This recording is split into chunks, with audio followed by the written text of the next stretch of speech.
Колеги, почитувана македонска јавност,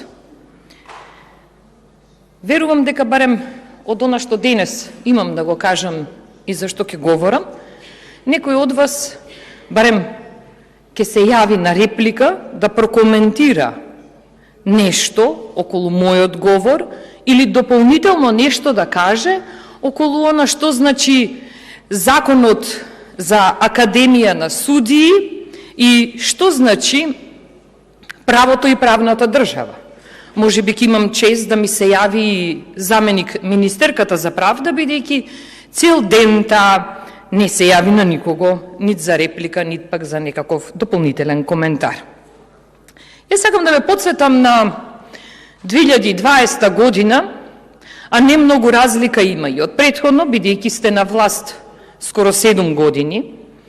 И тогаш имаше една програма Можеме, за која сите вие одевте и ветувавте нешто пред граѓаните во Република Македонија.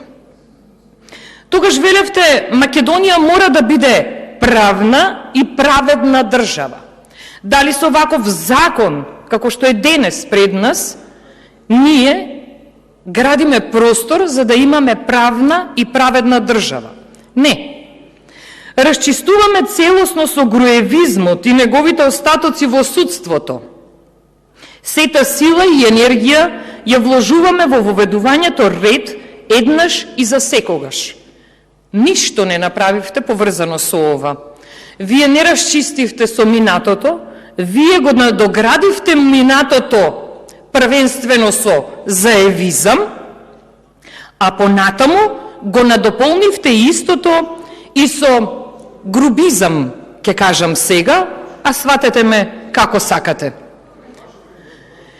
Почитувани колеги, кога одите и пред граѓаните ветувате, се извинувам, правна држава во која виновниците се казнуваат, а праведните напредуваат, видовме дека праведните не се напредуваат, а виновниците и како во оваа држава се наградуваат.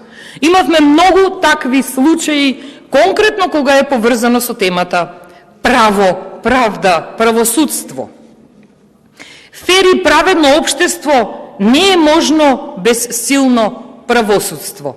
На крајот од овој извадок од вашата програма, која ја ветивте пред граѓаните, можам единствено и основно да кажам дека денес ние немаме фер и праведно општество и, како што би рекле вашите колеги, граѓаните се иселуваат од државата заради тоа што не функционира системот. Тоа е погубно, заради тоа што и вие почнувате да го кажувате тоа како теза во јавноста.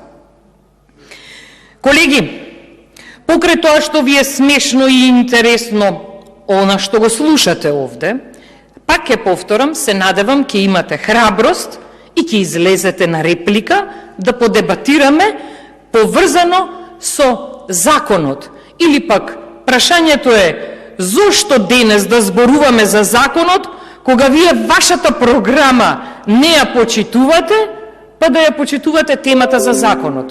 Така да слободно јавете се на реплика, може би за нешто ќе си најдеме заедничко да продебатираме. Бидејќи гледам интересно вие да слушате. Академија за судии и јавни обвинители. Јас ќе почнам со воведниот дел од овој закон, односно за потребата од неговото донесување. Вели вака: донесувањето на закон за Академија за судии и јавни обвинители произлегува од потребата за реформа на судството во Република Македонија, зацртана во стратегијата за реформа на правосудниот сектор, стратегиската цел на Република Македонија за членство во Европската Унија и така натаму. Да, сега после 7 години вам ви текна дека треба да правите реформа на судството. Зошто? Заради тоа што треба квалитетно судството да биде направено по ваш терк, за вие во скоро време, кога нема да бидете од оваа страна и кога вашите поданици и следбеници нема да можете да ги заштитувате, ќе треба на поинаков начин истите да бидат заштитувани. Како? Со тоа што ќе си направите и ќе си организирате еден судски систем по ваша мерка. Колеги, тоа е неисправно, не е добро. Потребата за остварување на обврските, за спроведување на ефикасни и континуирани реформи во судството, базирани на европски стандарди, треба да бидат навистина на европски стандарди. Не е добро заради тоа што се измамува, се злоупотребува, бидејќи искуството од Европската Унија вели дека секоја држава самостојно го уредува начинот на избор на суди и јавни обвинители и не постои ниту еден извор на правото кој ја уредува оваа материја на ваков начин. Самото повикување на европското и злоупотребата на европското знаменце во оваа положба ја кажува суштината на целата оваа работа, дека злоупотребата, кршењето на правото и сето она што значи непочитување е тоа што вам вие секојдневие.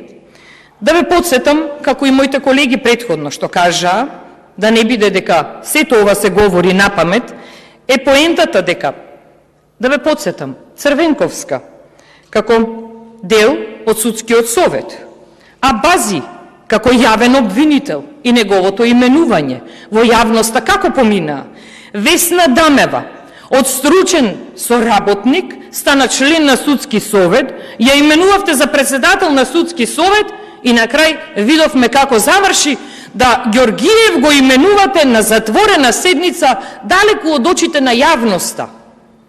Дали е тоа праведно? Не. Бидејќи ве критикуваа голем број од амбасадите.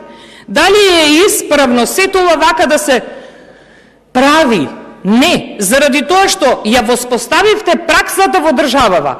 Првин, да се полага правосуден испит, а после да се оди на правни студии. Сосема неисправно и недобро, неквалитетно, и самото тоа е од самиот закон што го има, го покажува истото дека ќе продолжува во иднина.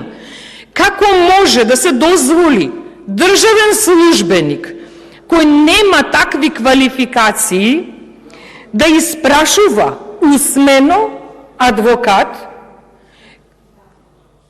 кандидат кој има високи квалификации?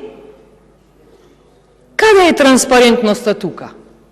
Каде е желбата за да се има правна држава?